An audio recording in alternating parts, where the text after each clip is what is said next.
Meghnad news bulletin থেকে মেহেরা সঞ্জয়। আজকে যে বিষয়টা নিয়ে আমরা শঙ্কিত, বাংলাদেশ একটা ওই জঙ্গি বা ওই সব ইয়েদের সাম্রাজ্য গড়ে উঠেছে। বর্তমানেও কি এই মুর্শিদাবাদ কে জঙ্গিদের আশ্রয়স্থল হবে? কারণ গতকাল এই বাংলার একজন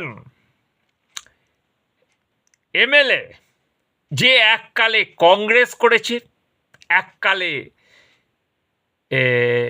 বিজেপি করেছে, বর্তমানে তৃণমূল করেছে এবং সাসপেন্ডেড সেই হুমায়ুন কবির, সে গতকাল একটা জনসভা করে, সাম্প্রদায়িক জনসভা, এটা জনসভা নয়, সাম্প্রদায়িক জনসভা বলবো আমি একজন সাংবাদিক হিসাবে, সে অনেক কথা বলেছে।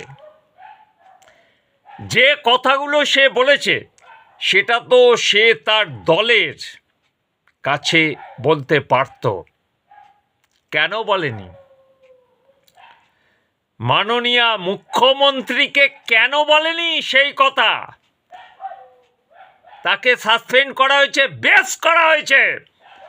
ফিরহাদ হাকিমজি তাকে সাসপেন্ড করেছে বলে অনেক বড় বড় কে কলকাতা পুরসভার মেয়র, সে বেশ করেছে, তাকে সাসপেন্ড করেছে। দলমত ধর্ম নির্বিশেষে আমি আজ এই কথা বলতে রাজি আছি যে আজকে আমার বাংলাকে বাঁচাতে হবে। এই হুমায়ুন কবির একজন সাম্প্রদায়িক লোক, সে সাম্প্রদায়িক কথাবার্তা বলছে, তাকে অবিলম্বে গ্রেফতার করা উচিত। যে ব্যক্তি বলছে থানা উড়িয়ে দেবো, থানার ইট খুলে নিয়ে সেখানে সে বাবরি মসজিদ করবে, এত বড় হিম্মত তার! এটা ভারতবর্ষ, এখানে সে যে কথা বলেছে তাকে অবিলম্বে, সরকারেরও উচিত তাকে অবিলম্বে অ্যারেস্ট করে, তাকে কি বলবো আর, যে জিনিস আগে পশ্চিমবঙ্গ সরকারের উচিত এই ব্যক্তিকে অবিলম্বে অ্যারেস্ট করা।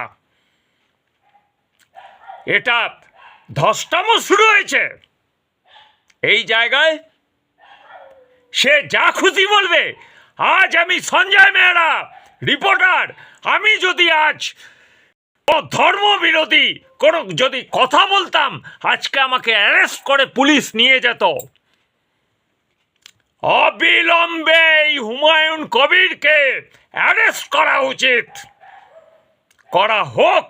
এটা আমি মাননীয় মুখ্যমন্ত্রীকে বলছি, অবিলম্বে করুন। আপনি ওই হুমায়ুন কবিরকে অ্যারেস্ট করে ওকে জেলে ঢোকান।